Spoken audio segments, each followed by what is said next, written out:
Hola, bienvenidos nuevamente a la clase de español. Estamos ya en la semana número 3. El tema de esta semana se titula Leo, interpreto y me expreso. Le damos la bienvenida a Marcy, a Hessen y a Albert. Vamos a ver ahorita los temas en secuencia de esta semana número 3 y vamos a abarcar también el tema del lunes de la próxima semana, que sería la semana número 4, ya que vamos a tener muchos feriados y solo va a haber un día de clase y el día viernes siempre de tarea en el glosario y la lectura, que vamos a comenzar a leer un libro muy interesante que van a estar recibiendo el día lunes. Vamos a comenzar entonces con la clase.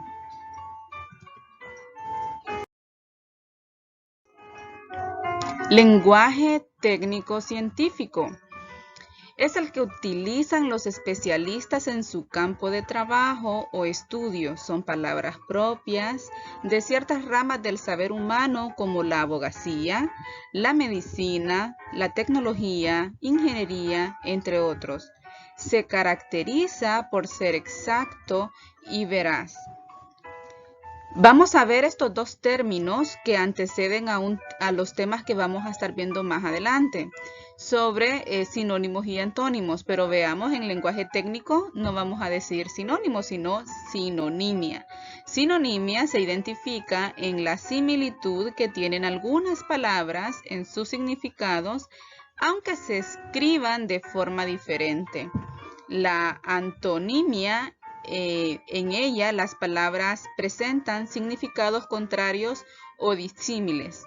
Entonces, ustedes pueden observar ahorita cómo el término sinónimo y antónimo en un lenguaje técnico sería sinonimia y antonimia.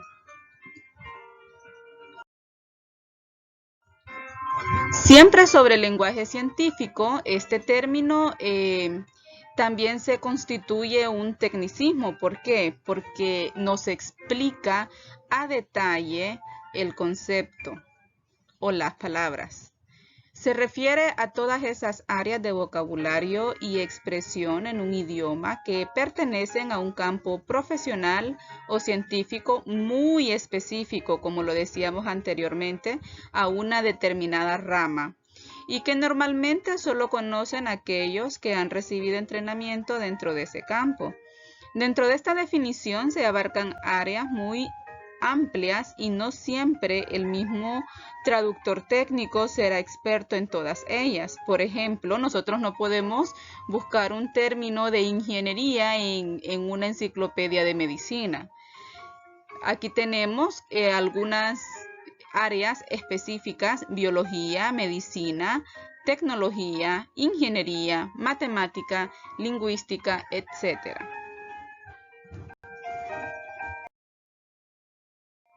Algunos ejemplos, la tarea incluye colocar diferentes términos en su área específica, pero yo no quise mencionar ninguna de las áreas de la tarea. Entonces aquí tenemos en el área de educación, términos relacionados a educación son didáctico, pedagogía, evaluación, enseñanza, aprendizaje. Este último término ustedes lo pueden ver que está compuesto de dos palabras. En cada rama o en cada área específica los términos van variando y se van acoplando. Muchas veces puede ser sinónimo de otro significado, pero en la rama específica en que se aplique va a tener su significado propio. Entonces, este último término en educación de enseñanza-aprendizaje es un término compuesto. Vemos algunos términos en el área contable, como por ejemplo balance, que si bien es cierto, no está, se refiere al concepto de mantener el equilibrio, pero aquí en el área contable se refiere exactamente a términos financieros. Pasivo, que nosotros podríamos tomar este término sin estar dentro del lenguaje contable como una persona paciente, calmada, tranquila, pero ya en el área contable, en el área de contabilidad, pasivo se refiere a deuda. Liquidez. Bueno, tiene un poco de similitud porque la liquidez en el área contable significa la fluidez de efectivo, el ir y venir de dinero. Rentabilidad se refiere también en el término contable a cuestiones económicas.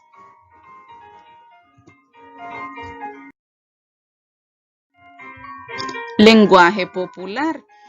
Es el empleado por la mayoría de hablantes de una lengua. Es espontáneo y entendido por todos. El lenguaje popular no es formal, como el usado en algunas situaciones formales o, por ejemplo, en lo que acabamos de ver ahorita hace un momento en el lenguaje científico. Este es espontáneo, no es formal. Es utilizado en obras literarias, en novelas o documentos legales.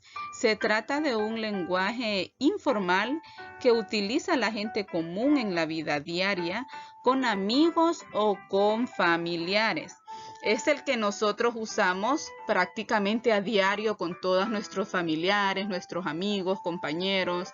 Es cuando nosotros no tenemos la necesidad de hablar en términos más serios o que tengan significados específicos. Nosotros podemos decir, pásame eso, y tal vez nos estamos refiriendo a cierto objeto o artículo en específico, pero lo hablamos de manera informal.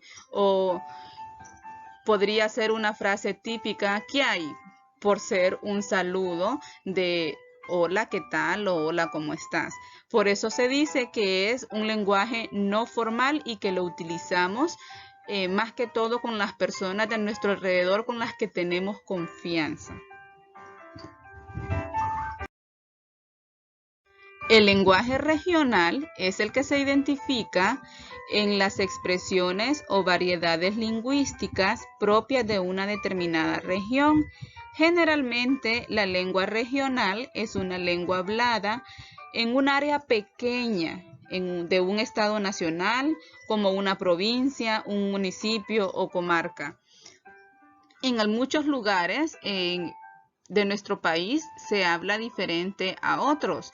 Nosotros acá en Roatán utilizamos términos regionales que están hasta mezclados entre dos idiomas, entre el inglés y español, que popularmente le decimos el Spanglish. Entonces hay frases, hay palabras que tenemos acá que de repente en lugares del sur de nuestro país o del centro de nuestro país no nos entenderían, por decir en Tegucigalpa, en Ocotepeque o en Olancho, no entenderían algunas frases que nosotros decimos en este lado norte del país. Tenemos un ejemplo de lenguaje regional. Ustedes ven ahí en la pantallita. Aquí no sé ustedes cómo le dicen, yo le diría que es una paleta, pero si me dicen un pilón también lo entendería. Igual, lo más común al ver la forma podría decirse vasito, pero cada quien tiene su diferente forma de decirlo según la ubicación o el lugar de donde procede la persona. Por ejemplo, los capitalinos en Tegucigalpa le dicen paleta, pero si usted va a Santa Rosa de Copán, le van a decir pilón. Y si usted está en Olancho, pues le va a decir vasito. Entonces, me gustaría saber cómo le dirían ustedes. Me envían un mensaje para saber si hay algún otro nombre que de repente yo no sepa y podamos incluirlo también. Regionalismo. Esto en secuencia de lo anterior, hablando ya no solo de nuestro país, sino ya internacional. Veamos cómo, por ejemplo, en México se dice qué padre, pero a diferencia en España se dice qué chulo y en Colombia se utiliza chévere. Nosotros, ¿cómo decimos cuando algo está muy bueno o que nos ha gustado? Que pinta o que macizo, dicen algunos. Se fijan la diferencia entre países. Ya no solo estamos hablando de las regiones de nuestro país, sino internacionalmente. Esto es un ejemplo de la expresión del lenguaje popular en diferentes países. Vamos a ver otro. En España y México, el término de novia o novio se utiliza para las personas que tienen una relación que aún no están casadas. Pero ya en Chile se dice pololo o polola. Imagínense ustedes la diferencia entre un lugar y otro, entre un país y otro. Todos estos términos o estas formas de lenguaje convergen en signos lingüísticos que son adaptados o modificados por sus habitantes. El lenguaje toma un papel muy importante en la cultura e incluso crea su identidad. Los hace diferentes a unos de otros. Las personas se apropian de las palabras usándolas como mejor les convengan. A veces las acortan, a veces las combinan con otras y así sucesivamente. Sinónimos. Aquí ya estamos viendo lo que les mencionaba al inicio. Creo que ya todos sabemos que el término de sinónimo pues significan una cosa que tiene dos nombres, por así decirlo. Veamos el término oficial. Dice que el término latino sinonimia, procedente de un vocablo griego, llegó a nuestra lengua como sinonimia. La noción refiere a la característica compartida por al menos dos palabras que son sinónimas. Cabe recordar que los sinónimos son vocablos que comparten una significación, es decir, que significan lo mismo o algo similar o parecido. La sinonimia, por lo tanto, es un vínculo semántico de semejanza que desarrollan dos o más palabras a partir de sus significados. En términos sencillos, como yo les decía hace un momento, es decir dos palabras diferentes con el mismo significado. Llamar a un objeto con dos nombres diferentes cuando es o nos referimos al mismo. Ahora, a diferencia de los sinónimos, los antónimos. Este es un término que enuncia un concepto contrario u opuesto al mismo. La antonimia para definir la condición de antónimo, es decir, la relación que se da entre dos palabras que representan significados completamente opuestos. Por ejemplo, día y noche, luna o sol, bueno o malo, limpio, sucio. Ahora, estos antónimos vamos a ver que tienen su propia clasificación.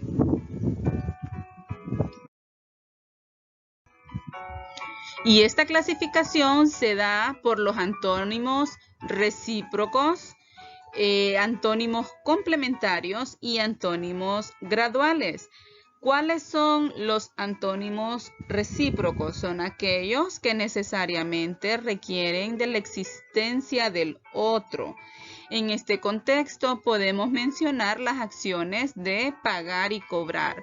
Para que usted pueda cobrar, ocupa primero tener una deuda. Para pagar hay que tener una deuda. Entonces, esto significa que va como de ida y regreso. A eso se refiere los antónimos recíprocos. Complementarios, por su parte, eliminan sus significados entre sí. A diferencia del anterior, si una persona está casada, no puede estar soltera. Por ejemplo, cuando nosotros decimos un antónimo de casado, soltero, es que uno desplaza al otro. Por ejemplo, para decir lleno o vacío, uno desplaza al otro. Deja de estar vacío cuando está lleno. Graduales, por último, ejercen una oposición que es gradual, que ya entre ambos hay otros términos con un grado diferente. Caliente y frío son antónimos graduales. ¿Por qué? Porque entre ellos hay un adjetivo que que puede combinar ambos extremos, por ejemplo, tibio o templado. Esos son los antónimos graduales. Este es el tema, chicos, del día lunes próximo para la semana 4, pero lo vamos a ver junto con esta semana 3 porque solo era un solo tema. Entonces dije yo, no, ellos no van a querer ver otro video, mejor de un solo, vamos a tener muchos feriados. Entonces el tema del próximo lunes para la semana 4 es el uso del diccionario. Diccionario es un texto de consulta que permite conocer el significado de los vocablos pertenecientes a una lengua. Las palabras están ordenadas alfabéticamente. Se clasifican en generales, especializados y enciclopédicos. Es la clasificación del diccionario. Ahora mismo nosotros estamos haciendo una actividad cada viernes. Ya llevamos 2 semanas en la que ustedes están haciendo prácticamente un diccionario, que es la actividad del glosario. Pero ¿qué ha pasado? Bueno, felicito a Marcy, felicito a Hessen, que hicieron un excelente trabajo esta segunda semana.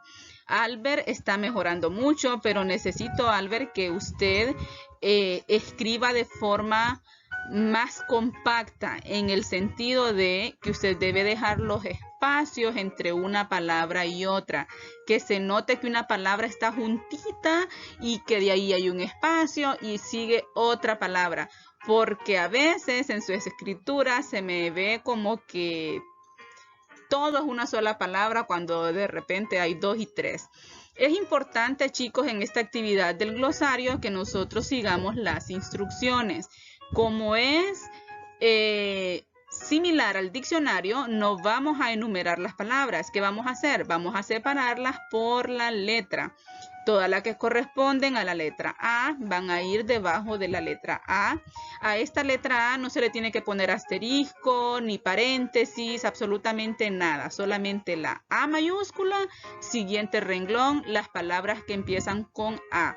Dentro de una palabra y otra no van a dejar renglones, pero cuando terminen con todas las palabras de la A, para escribir la letra B, en caso que hayan palabras con la letra B, usted sí me va a dejar un espacio.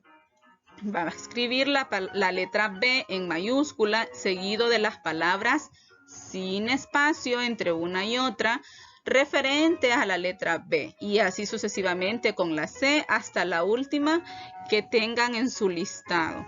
Un tips es que ustedes, antes de escribirlas en el cuadernillo, en su propio cuaderno, pueden comenzar la clasificación de cuál va primero, cuál va después, o sea, ponerlas en el orden alfabético antes de escribirlas en el cuadernillo para evitar cualquier equivocación. Continuamos. Los tipos de diccionario.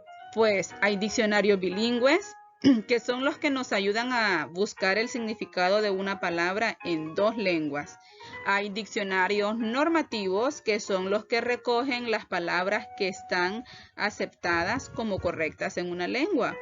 Nos dice cuáles son las incorrectas, cómo no debemos escribirlo, en qué tiempo se debe de escribir y todo lo referente a la gramática de la palabra. Diccionarios técnicos son los especializados en un vocabulario relacionado con una disciplina técnica. Era como el lenguaje técnico-científico que hablábamos al principio. Por ejemplo, hay diccionarios solamente para medicina, hay diccionarios solamente para la rama de la biología, etc. Hay diccionarios de arte también.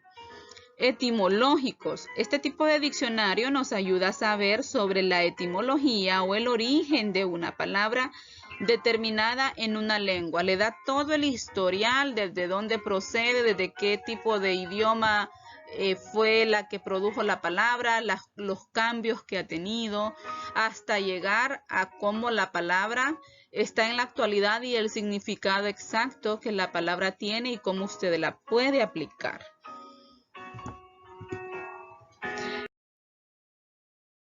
Ok, esto ha sido todo por la clase de esta semana.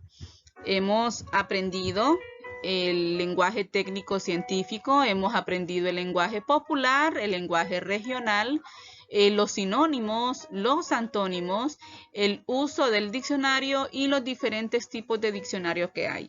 Yo les quiero dar las gracias por estar siempre cumpliendo con sus tareas, unos más primero, otros más después, antes que otros, pero siempre están cumpliendo con sus tareas. Gracias por todo su esfuerzo, su dedicación. Si usted está recibiendo correcciones, no se desanime, al contrario, anímese, porque eso significa que está mejorando y que los errores que cometió ya sabe cómo corregirlos.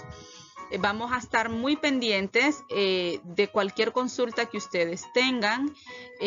Tenemos muchos días libres para la semana 4. Feliz Día del Niño desde ahorita.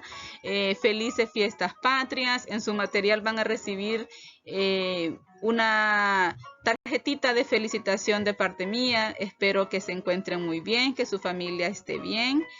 Los quiero mucho y hasta pronto.